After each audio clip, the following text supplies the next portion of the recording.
You're listening to WRUULP, Savannah, Georgia, 107.5 FM, WRUU.org. We are Savannah Soundings, community radio with global soul. Check, check, 1, 2.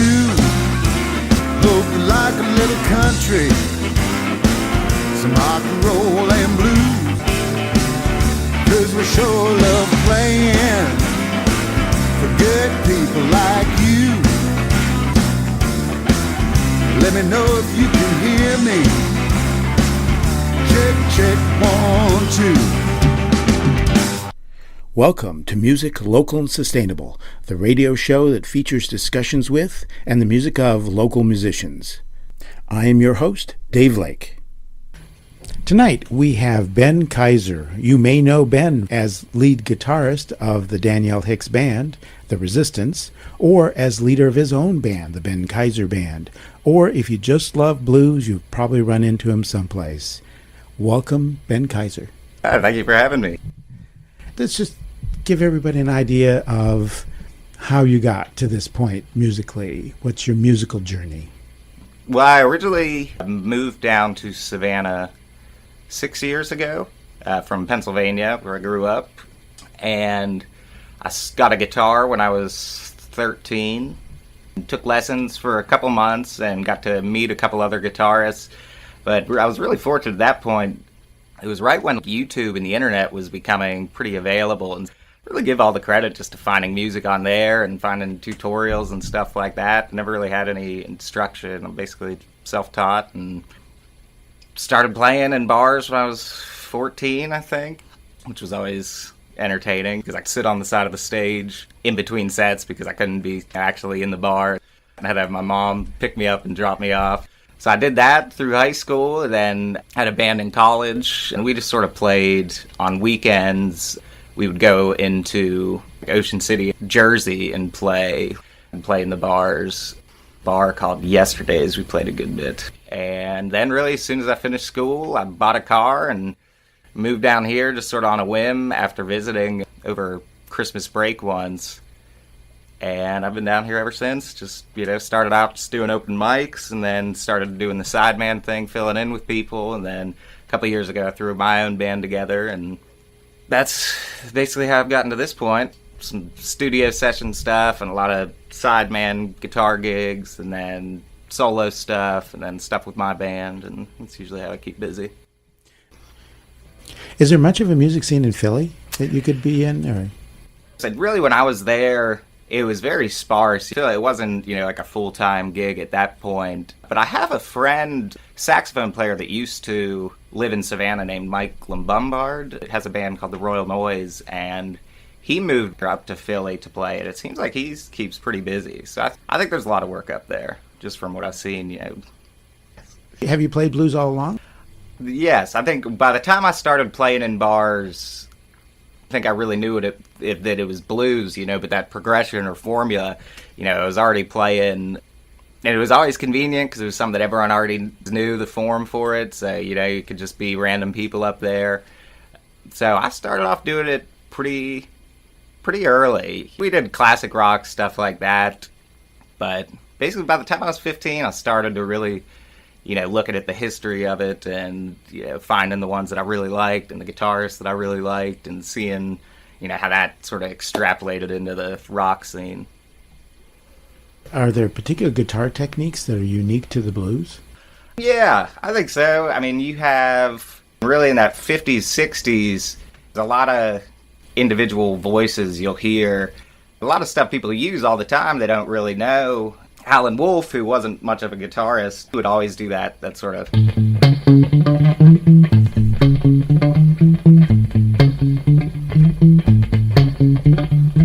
that you hear that sort of walking thing, and then his guitarist in the band, Hubert Sumlin at the time, would sort of play over that with that just sort of...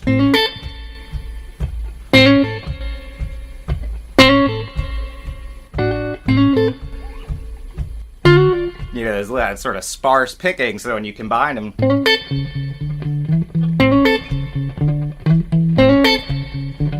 you get that right away, that sort of cool groove there. So that's what I seem to hear a lot. And then really once you start getting into the Kings, those guys really sort of set this sort of soloing style. You know, they talk about the B.B. King box, which is that where he would put his hands and those bends that...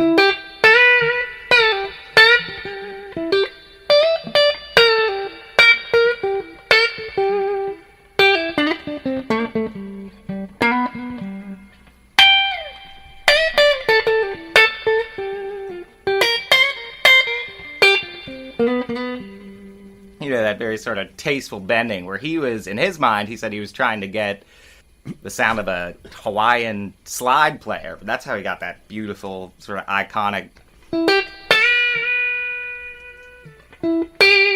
That's ringing out vibrato that, you know, how many blues songs do you hear with that? And then you had Albert King. He was playing the guitar upside down, and he started to get those really fierce bends, that sort of a...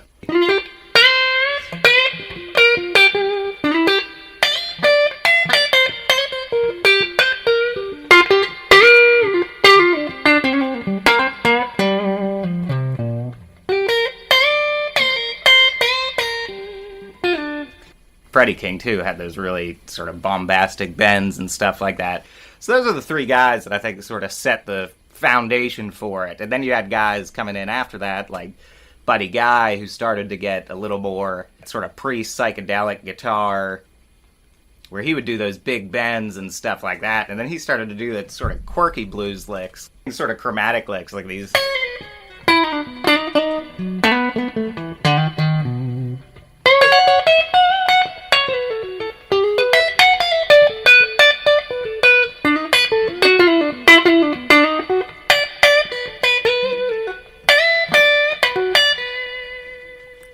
That real sort of fast approach. He had some really tasteful stuff, especially when he was doing those chess sessions with Muddy Waters. You know, he was just playing a clean Strat right into the amp without any distortion. He sort of modified his sound. I saw Buddy Guy last year on his 80th birthday. He's still out there. He's gotten a little more sort of Hendrixy rock tone now, but I really love some of that early stuff where it's just so clean and tasteful, and just, you know, and he can sing too. His voice is just, you know, it's like a choir voice, really beautiful. So those guys I think really helped, and then you started to see that translate over to London at the time with all those blues fans that were crazy, all going to the same art school, you know, Clapton and Beck and Jimmy Page and Mick Jagger and all these icons of music that were hanging out at the same clubs and getting sharing blues records. And John Mayall was supposedly had like thousands of records in his collection that Clapton would go over and listen to. So then they heard it and sort of interpreted it as British white dudes in the 60s, and then that sort of came back over here. So you had Clapton in the 60s, which was sort of his peak. Clapton is God, graffiti on the walls and stuff when he was playing with the Blues Breakers and Cream. He took those same bends and those same things that he was hearing on these records, but sort of sped them up and gave them a little bit extra life. You would hear in the Blues Breakers and Cream, he would do this.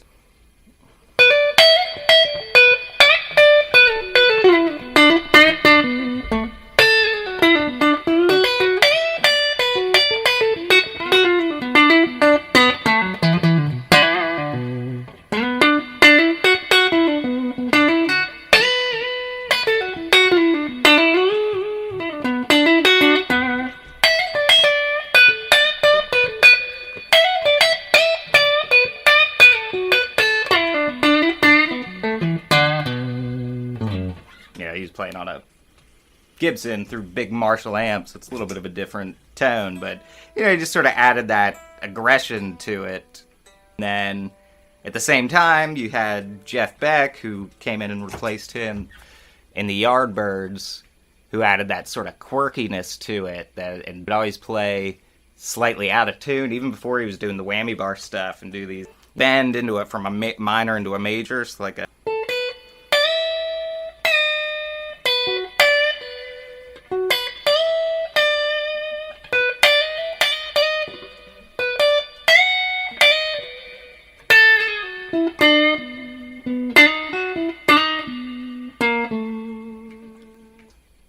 So, like, he sort of added a little sense of humor, you know, these sort of weird outside lines even when he was playing stuff that he just sort of bit into more. And then obviously you have, at the same time, Hendrix is starting to come out, and he sort of took everything anyone had done and just made this perfect stew of ultimate guitar, stuff like that. Really, I mean, it's, everyone talks about him, but he just really deserves every piece of credit. Because, I mean, he had the fierce guitar playing with...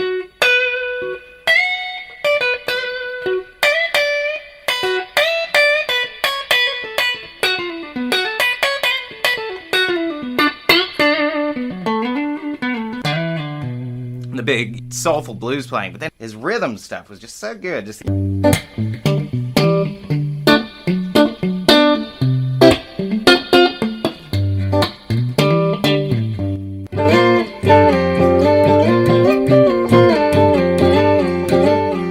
just taking these chord shapes and moving them around in this really beautiful ways.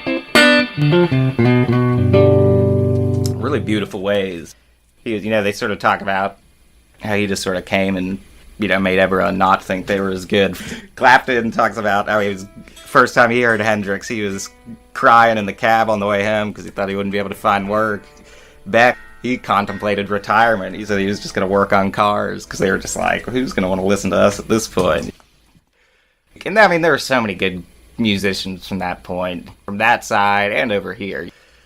Yeah, at the same time, Chuck Berry's sort of coming up with the fundamental rock and roll, that sort of double stop stuff. And then even guys that aren't as well known, Paul Kossoff from Free, which is a little later on.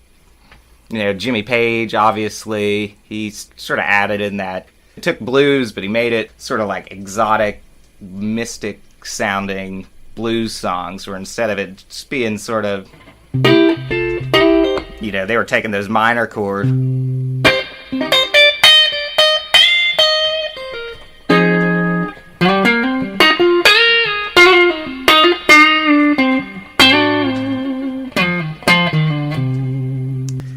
It just had this sort of dark swagger to it, and he was really good. He was one of the first guitarists that sort of leaned into his reputation with, they were starting to get known for that sort of dark arts, mysticism, stuff like that, and rather than being like, no, that's just the way I play guitar, he was like, yep, I'm going to buy Aleister Crowley's house and do black magic rituals and stuff like, whether he was really into it or not. He sort of knew how to build that character, which you would see, which became such a big point with rock stars later on. So those, are really the guys that, I think really shaped it. And there have been so many great ones that have come since, but it's a lot of taking what those guys have done. Someone like Stevie Ray Vaughan, obviously so phenomenal, and he was really good at taking a little bit of Albert King and a little bit of Freddie King and a little bit of Hendrix and a little bit of Buddy Guy and sort of wrapping it up in that Texas blues. But you're going to hear everything, all blues guitar and rock guitar. You're going to hear a little bit of one of those guys in there at some point. Tonight we have Ben-Keiser. I've heard some blues players poo-poo the rock blues player, poo-poo the Eric Clapton, Jeff Beck from Britain, or the Stevie Ray Vaughan, as not really being blues players. I understand how someone would say that. I think a lot of those guys were not an affectation, but it was they just heard blues and they really loved it, and that's what they wanted to play, and that was sort of what they fell into and what they could play. I do think there is sort of a separation, though. I really feel like the real blues stuff, at least the stuff I listen to, those guys, it was all sort of pre-1965. After that, I feel like it does. It becomes blues rock, not really traditional blues. And even Clapton, he sort of got back into it, but he did, it felt like, after Cream broke up, I don't think he really did blues stuff for 20 years. Heard the band, and then he wanted to do folk stuff, and then he became a sort of pop radio rock guy for a while, and it wasn't until he did that From the Cradle album that he started to actually go back and do it. I love all those guys. I would certainly not put them on the same, as far as blues playing, as the guys I mentioned before, any of the Kings, think there's just sort of it's very authentic when you hear B.B. King singing and playing a blues song, or you hear Albert King sitting there with his guitar and doing it, because they're not thinking like, oh, I think this is a good spot to throw in an Albert King type lick. They're just playing what they feel at that time, whereas I feel like the other guys, especially Clapton and Stevie Ray Vaughan, just what they came up on, and they listened to so much of it. So, I mean, there's interviews with Clapton where he's like, when we did Strange Brew, I'd put in an Albert King solo in there, or where he's just saying like, yep, I took that one part, and used it. And so I think there's a lot of respect for him, but I don't think it's as authentic as the stuff that they were influenced by. So I can see that. I love Jeff Beck, but he sort of moved away from the blues after the 70s. He got into that weird fusion-y whammy bar stuff and synth and stuff like that. Yeah, almost jazz. Yeah, very, very jazzy. He really just sort of surrounded himself with these like 70s fusion guys. So even if he was playing blues rock licks, they were playing weird time signatures and outside stuff, so it all sounded like fusion-y 70s rock type stuff. To follow the maturation of an artist, like as you described Eric Clapton or Jeff Beck, and how they went through, I sort of wonder what Stevie Ray Vaughan would have done. I mean, how would he have matured? Yeah. It's a good, because the one thing about him is he was doing that stuff in the 80s, which is crazy, whereas sort of everyone else had gone. I mean, even Clapton was wearing the big shoulder pad suits and playing with synth and stuff like that. So there's something to be said that in an era of synthesizers and electronic music, he was doing that. Whereas, I mean, a lot of the greats, Bowie and Rolling Stones videos with the hot neon clothes and wristbands and stuff like that. I mean, I think he really felt it. He definitely wore his influences on his sleeve. I don't know what he would have done. I think he probably would have moved into some sort of R&B type thing. Same with Hendrix, It was like, you could tell towards the end he was getting in, extra percussion guys in the band, sort of world music and more funky type stuff like that. So, who knows? But it is sad. I mean, I'm sure it would have been something, even if it was not what we thought, Earlier on, you said in college, you started to look back at the classic blues and sort of started to develop your style within that classic context. Also, you mentioned that your senior paper was trying to tie blues into rock and more modern music. What stimulated you to really go into the more classic and think of it academically? I hate to say that for a performer, but think of it more as a journey. Probably on a deep level, I think that continuity, whether it's in fiction or whether it's in just history and stuff like that, and just looking at how things fit together over time, it's always interested me, whether it's following an author or something, I like to get in, figure out what's going on in whatever universe is being created. So I think that as I originally turned on the blues, like a lot of people, where I heard Stevie Ray Vaughan, that Austin City Limits, or I heard Clapton, or heard Robert Cray or Buddy Guy or something like that. And you always know, you're like, well, this is cool, so who are they listening to? And then that goes back. And then as I started to see how there's a really noticeable link, I mean, you could really trace it from all the way back, early 1910, 1920, you start to see these people playing slide guitar with a bottle or a knife, and then they get recorded, and then you see how all of a sudden then they start getting guitars and they're playing in juke joints, and they're just playing by themselves, and you're seeing Son House and people like that.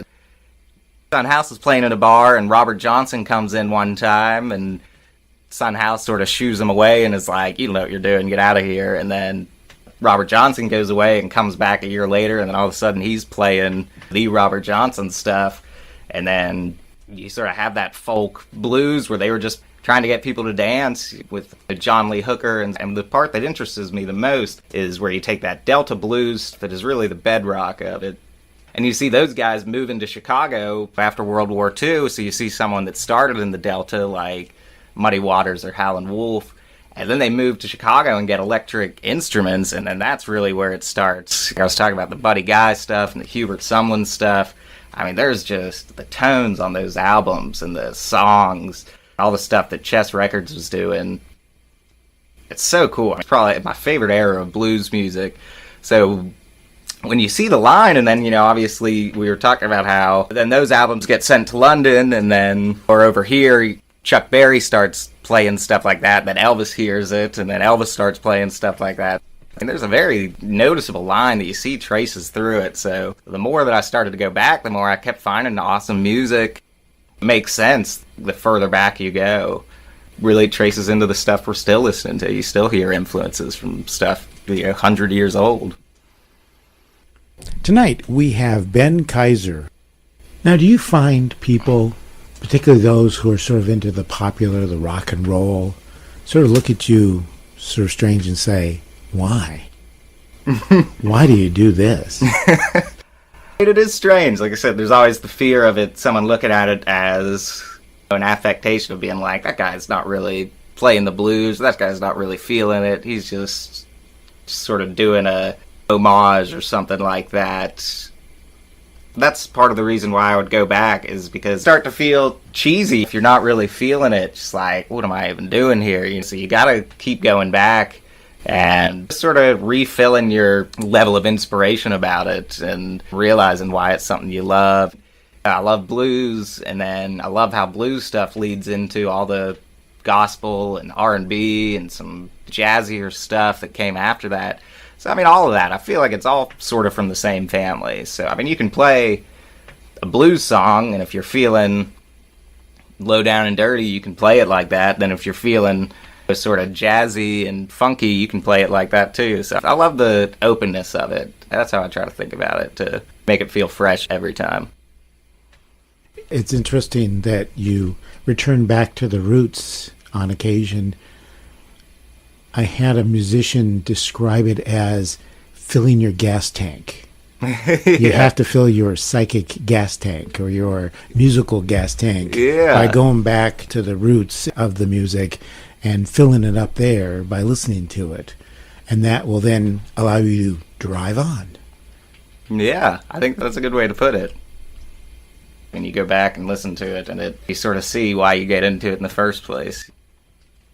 I love going back and checking it out because there's always something new. You have so much music that came out from that era and so much stuff that came directly from it. Sort of compare how it is to work with a backing band, backing a singer, as in Danielle Hicks and the Resistance, to being the lead of your own band. That's a good question. There's definitely some differences. There's some pros and cons to each one. I found the sideman thing's nice. You don't have to show up as early. Yeah, I can just sort of show up with my guitar, and you don't really feel the pressure of picking the material and stuff like that. And I love the stories about the artists that were doing the Hendrix doing the sideman thing with Ike and Tina Turner, or the Isley Brothers. So I think it's cool to play and just be able to focus on the guitar and be able to just get into the groove with the band, and you're not worried about carrying the song or anything like that. So I really love the sideman thing, and I like that you can sort of wear different hats. Since I've been in Savannah, I've played her for the longest, but I've done some stints with country bands, or reggae bands, or jam bands, jazz bands, and so I love approaching those shows. As, you know, I want everyone in the audience to really think that that's what I actually play. I remember doing the country shows. I would get all hopped up on these twangy country-type licks, geeking out on stuff like that, and then I would go back and play with Danielle, and I would have to readjust my mind to where I was playing more R&B and stuff like that. So I love the sideman stuff. As far as being a front man, the same thing. You got to show up earlier. You know, you got to load in and set up the PA and make sure the band's on time and make sure that everyone knows where to be, and make sure you have cash for the band. And there's a little bit more planning and a little bit more pressure on the sense that if we flub a show or playing too loud or it's not going over well, it's the Ben-Keiser band. the bar owner, whoever's angry, is going to call Ben-Keiser and let them know about it. Maybe not so the other members. But on the other side, it's a great release to have every song is something that I feel good about playing 3 or 4 times a week. And, especially this last year that I've gotten more of a consistent lineup with my trio. I've just been picking out songs like, hey, I always wanted to play that Jeff Beck tune, or I always wanted to play that George Benson or Billy Preston. So it's nice to be able to make your own set. I like that aspect of it. So I'm glad. I like having the mix. When you do a set, you write your own originals. We do. And, of course, then there's the classic blues. Mm-hmm. What's your philosophy of working originals in with the classic blues? It depends on where we're playing. This is something that I've sort of tweaked on and off since I started my trio a couple of years ago. What I like to do is, if I come up with music for something of my own, I'll try to find a way sometimes to throw it into another song. It's a way you can sort of play your stuff and still have something recognizable for someone that might not want to hear your stuff that they can lean to. We'll start off with maybe a cover or a blues song and then sort of sequence that into something original, or take a piece of music that's our own and then put a hook from another song over it. All of our covers are very loose. We balance it out. We play at Bay Street Blues every Tuesday, so we'll do more blues at a place like that. But if we're downtown on the weekend and it's sort of late night crowd, we'll do more sort of funk and R&B. So I found it's different for every show.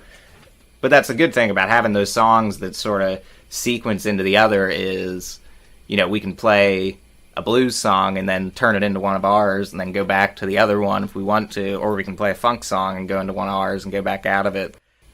I felt like years I was sort of fighting it, that of like what we play as opposed to what the bar wants us to play. You're trying to find that balance, and I found that recently it's just that compromise of taking the stuff that is going to hit the sort of widest demographic of people, and then just taking the parts where you can and stretching it out, or maybe doing something different, and sort of taking that, sort of like an Allman Brothers approach, where it's like you take the song, but then once you get into the sort of solo section, it's really however you want to play it, and whether you want to go outside, or, or make it sound straight, or make it sound sort of weird, or make it sound bluesy, or gospely, or funky, or rock. The great thing about blues and R&B, and they're just, you can bend them really to where it doesn't even sound like it anymore, and then you just release it and it jumps right back in. Can you give us an example of maybe a classic blues number where you then take it someplace else and bring it back? Yeah. So what we've done is take it, and I've got a little loop here that I made yesterday. We started off doing Blues Deluxe off of Jeff Beck's first solo album, Truth. And then slowly over time, we have added in some chords and added in some changes and sort of changed the actual head to where their song is a very sort of a Zeppeli sounding slow crawl blues tune. And we've sort of made it a jazzy thing here.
Something like that, you know, where we sort of start with a little bit more traditional and then play it a little jazzier one time, or a little more soulful one time, or a little more rockin' or something like that.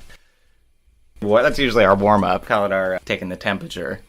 You know, sometimes you'll go in and people really want to hear that, and you can stretch it out for as long as you want, and people are into it, and then sometimes you...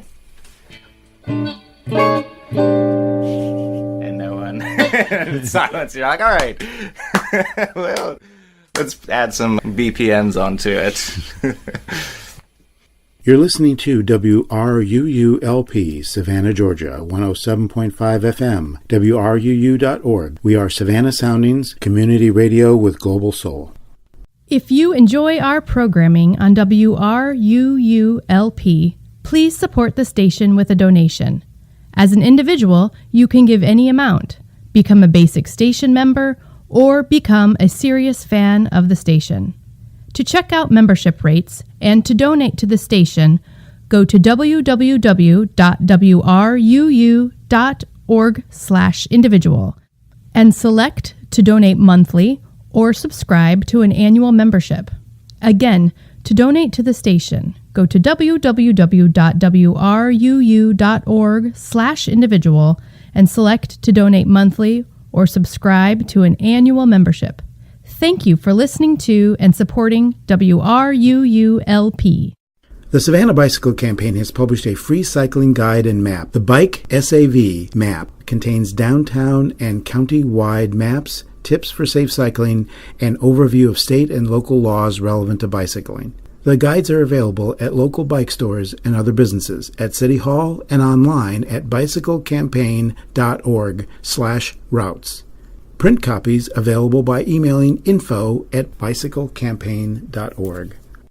You're listening to music local and sustainable, and I'm your host, Dave Lake. Tonight we have Ben-Keiser from gig to gig, maybe even the same place. What you play varies based on the audience?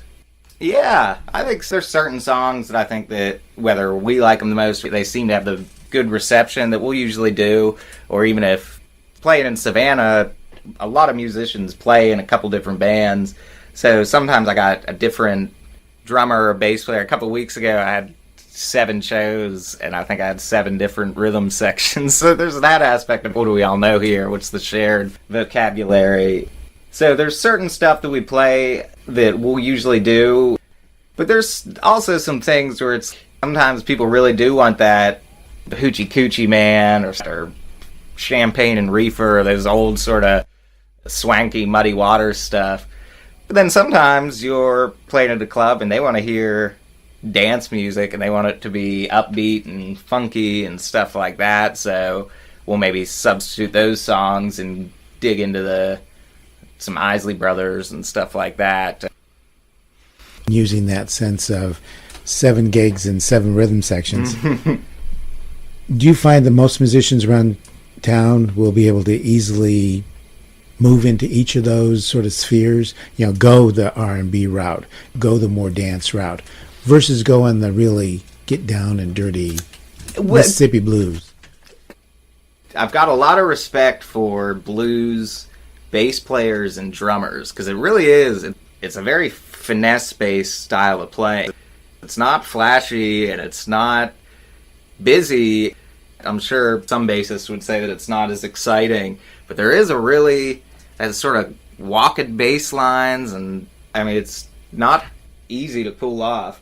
So I found that some guys, they can play blues all night, and they'll have a different idea for every song. Some people I play with who don't come from that sort of background, they understand where the changes are coming and the sort of the feel and the tempo of it, but they won't come up with a different idea for it. So in cases like that, I usually just try to find, rather than fight it, I'll just sort of see what their comfort area is. I'm very lucky that everyone I play with has got some really strong points in whatever genre they really like playing. So it's usually, if the guy is more of a rocker, even if we're playing the same songs, we'll just do it like a rock song. Or recently, I play with the gospel rhythm section. So it's like every song, we would play a blues, and then after a couple of times through, then all of a sudden it becomes a sort of jump blues, or you feel like you're in church. So I've found that rather than trying to corral people into having it exactly, most of the songs we do, I usually play the first 4 bars on my guitar so they can see it if they've never played with me, and then I just sort of see what they do with it, and then I try to adapt it, because it's exciting for me. We played songs that were originally blues songs that'll turn into a New Orleans type thing. We played New Orleans type things that have turned into country swing type stuff, and part of it's exciting. There's certain songs where I'll try to at least get like, this is the feel and we'll do it, but a lot of it I'm just like, have fun, see what happens, and it's part of what makes it exciting. And it's also, sometimes I don't want to play that song that same way 5 times that week, so it's like someone else, sometimes I'll hear the drummer come in with a different feel, and I'm like, all right, that sounds cool, let's do it like that. Now, do you tend to be a little bit more open and genre busting at the downtown clubs versus, say, Blues on Bay? Or did you find the audiences there too, like the genre busting? For the downtown bar thing, I look at those gigs like being an R&B band, whereas Bay Street Blues, even though, we're very lucky at Bay Street Blues because we've been playing there every Tuesday for 3 years or something like that. So, and Bonnie she's one of my favorite people, and we can basically play whatever we want. But we do find that it's, when people come in and they ask, can you play Muddy Waters? It's like automatically, it's like, well, you got my respect, just because I'm so glad to find people that if you're still keeping it alive, so then it's like, I'm going to do my best to play a blues song and have it sound like a blues song, and, just to show that reverence to it. But, not necessarily 1 a.m. on a Saturday on Congress Street. It might not be that crowd. If they just want to go out and dance and have something catchy, I'm not sort of like, nope, you're going to sit here and listen to my slow blues all night. Because I like changing the forms and stuff like that, and doing some sort of Isley Brothers, a little bit of like Parliament. I love playing that too. It's nice, and you can sort of move one in and out of the other, in one set sometimes, if not one, even the same show.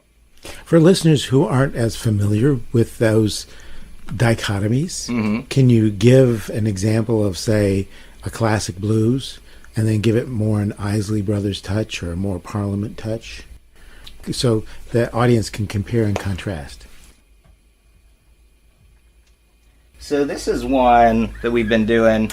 It was originally a Lee Dorsey song called Every Little Thing I Do Gonna Be Funky, and he does it almost sort of a traditional song with some blues changes in there, and it's got that every little thing I do gonna be funky. So what we did is sort of added in this, an Isley Brothers, almost like Prince-like.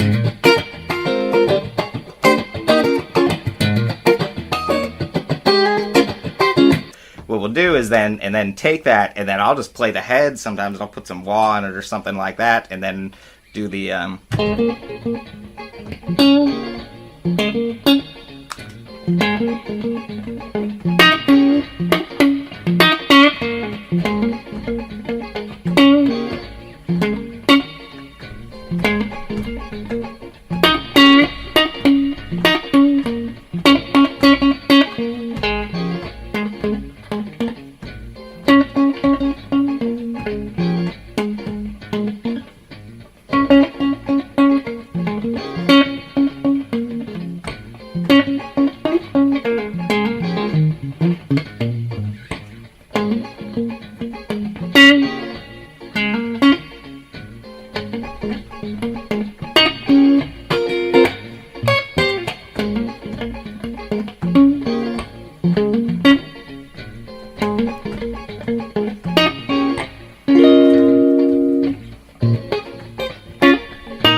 Something like that, where you sort of take it and then just add it in, and then you can start it as an R&B song, and then, I mean, we can take that one sort of jazzy or a little outside. Sometimes I'll just start playing in the wrong key just to make it, just to, you know, give it a little bit of color. But yeah, just things like that, where it's a song that started off as a sort of slow cover that's almost done with instrumentation of like a folk song. We sort of turned it into like a little, said like Isley Brothers, Prince type stuff. I always love those little, just call them a Prince chords. And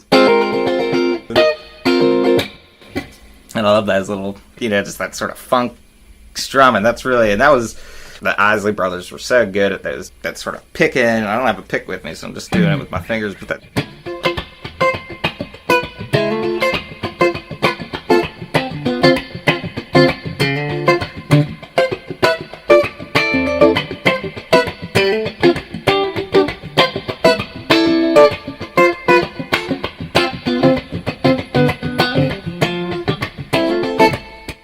Niles Rodgers was really a guy from Chic back in the day, and used to still doing those percussive with the right hand, just keeps muting strings.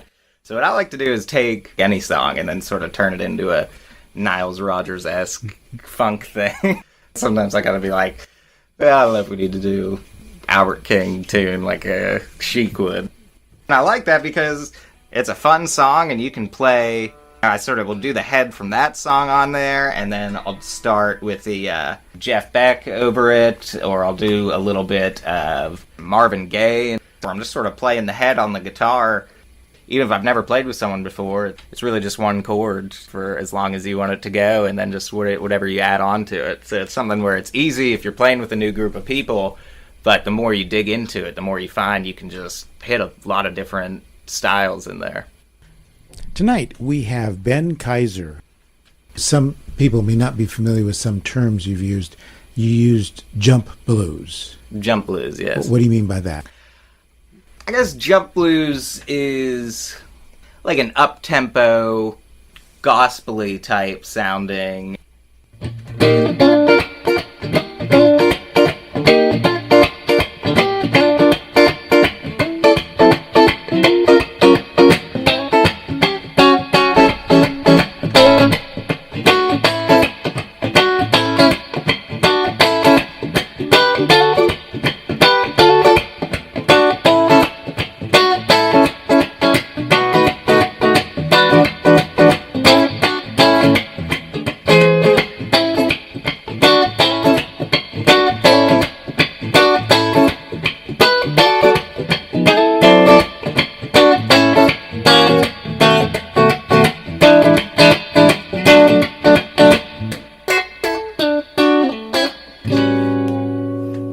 like that, where it's just, you sort of have the driving drums. But yeah, just sort of fast, energetic, up-tempo. It's still blues, the blues framework, but it sounds different than... And sometimes you can take the same word, if it's a song that translates, you can play the same song. If they want to hear it as a slow blues, you can do it like that. Or if if people want to dance, you will just play it faster. Same song, but just sort of interpreted differently for that occasion. The other term you used is the head.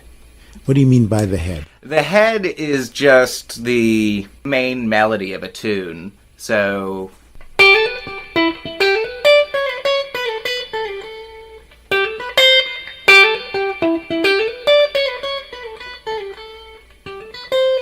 like Eleanor Rigby or something like that. It's like that main melody that you have, or what some people might call the A section. It's sort of the catchy part of it, the melody of it that you'll play. And it's nice because if you can transpose them, if we're playing and it's something open, I can do the head of 3 or 4 different songs in there, and you just sort of see if people catch them.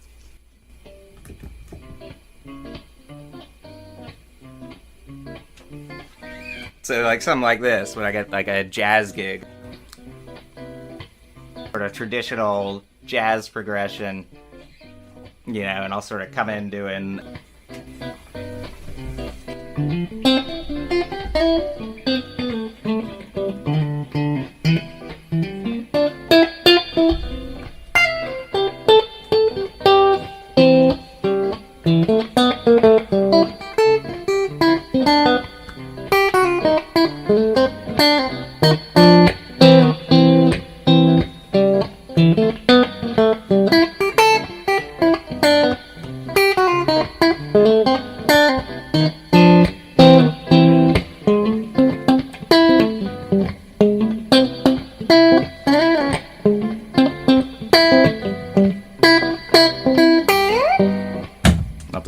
Sonic the Hedgehog over it.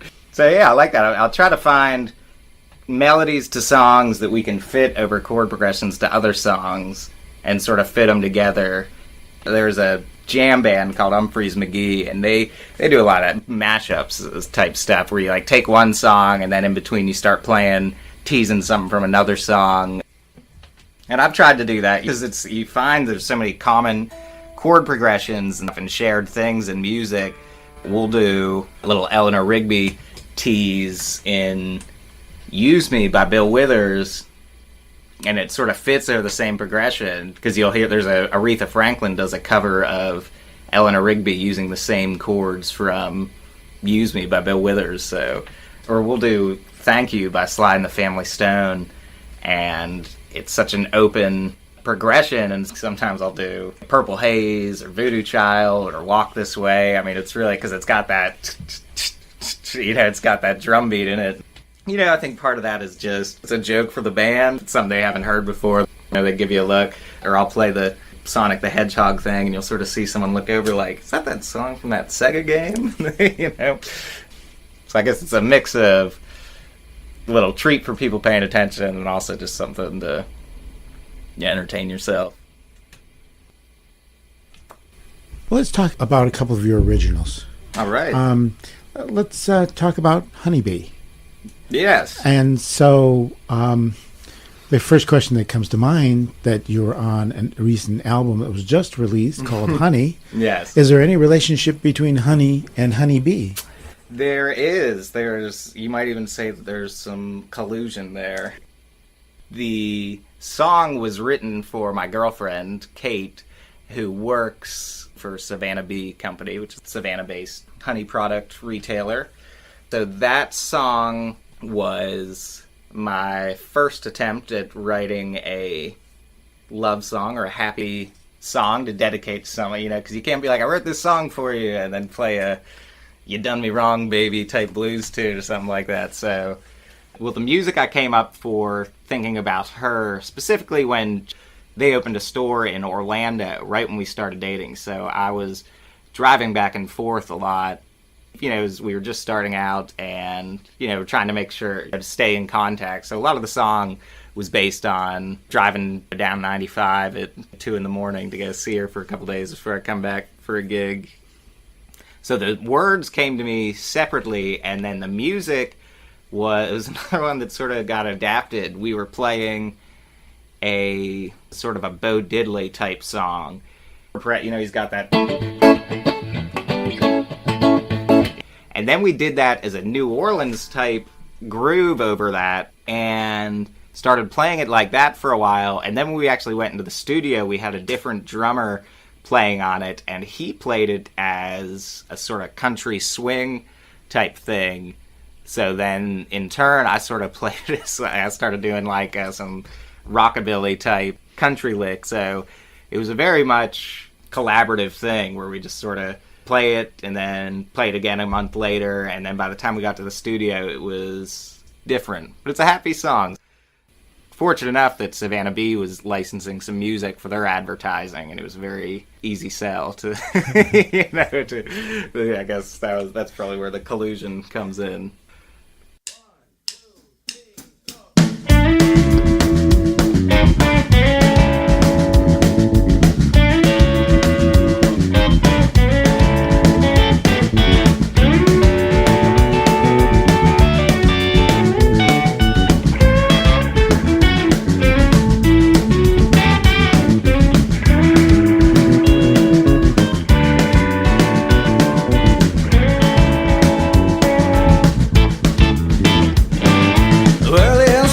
Summertime,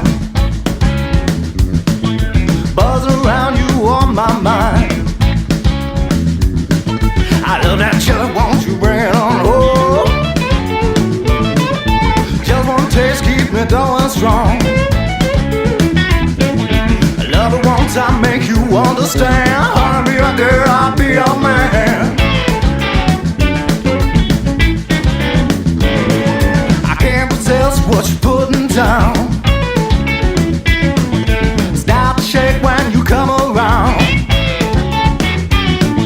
I love the sweet beat, never done me wrong. Drop that thing, baby, all night long. R&B wing, take me for a ride. 250 miles down 95.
Coming back around. R&B don't keep me going down. Coming home, honey, flying through the night. Coming home, baby, honey, be my life.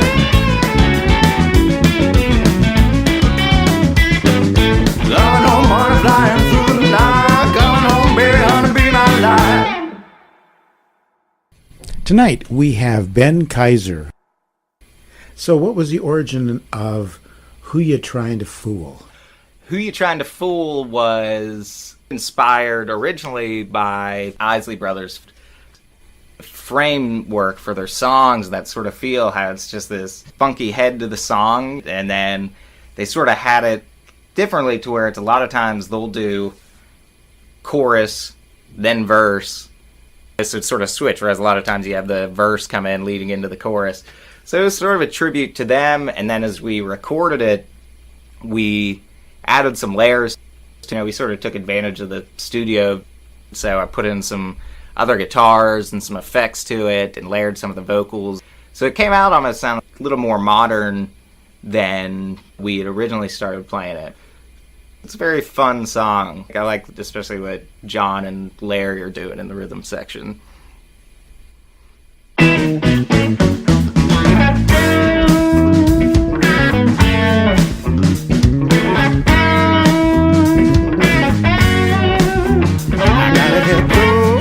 Baby, who trying to fool? I had a little bit of love, I used it up on you. Well, you got to choose now, baby, what you wanna do. I can't sleep at night, you see what you put me through. Well, now don't you keep me hanging like a coat up in your closet. It's hard to breathe when you keep me living in your pocket. You know how to use me when you come into that room. Everything between us, I'ma leave it up to you. Well, I gotta get through, baby, who trying to fool? I had a little bit of love, I used it up on you. Well, you got to choose now, baby, what you wanna do. I can't sleep at night, you see what you put me through. Well, now how are you not worried that the city's still on fire? Found them brains inside your brain, burn blues from your eyes. When I needed shelter, all you had was pain. And when I left you, baby, well, no, I couldn't find my way. Well, I gotta get through, baby, who trying to fool? I had a little bit of love, I used it up on you. Well, you got to choose now, baby, what you wanna do. I can't sleep at night, you see what you put me through. True now.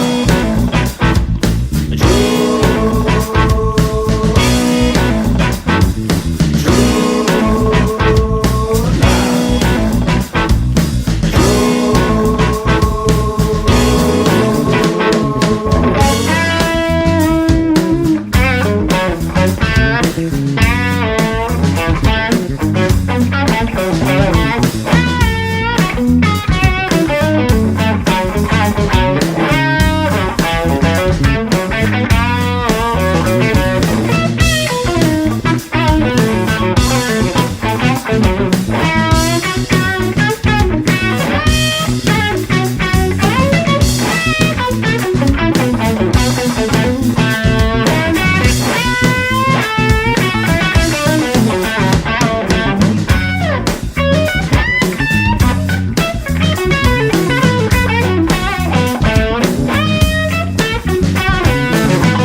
All the things we left behind, breaking up and falling out, well, it's all lost in time.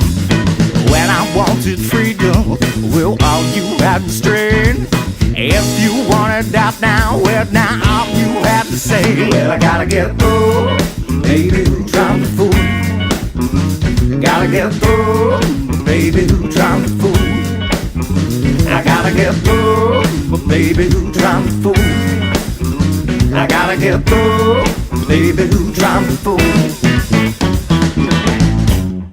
Tonight we have had Ben-Keiser in the studio, and if you love blues, you've got to get out and see Ben-Keiser in whatever band or form that he's playing. So thank you so very much for coming in. Thank you. It's been a pleasure. This has been another edition of Music Local and Sustainable, and I've been your host, Dave Lake. Save this time for another show next week. Well, I know we ain't headed for the Hall of Fame. Gonna give it what we got, man, that ain't no shame. Let me know if you can hear me. Check, check, 1, 2.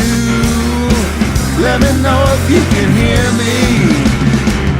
Check, check, 1, 2.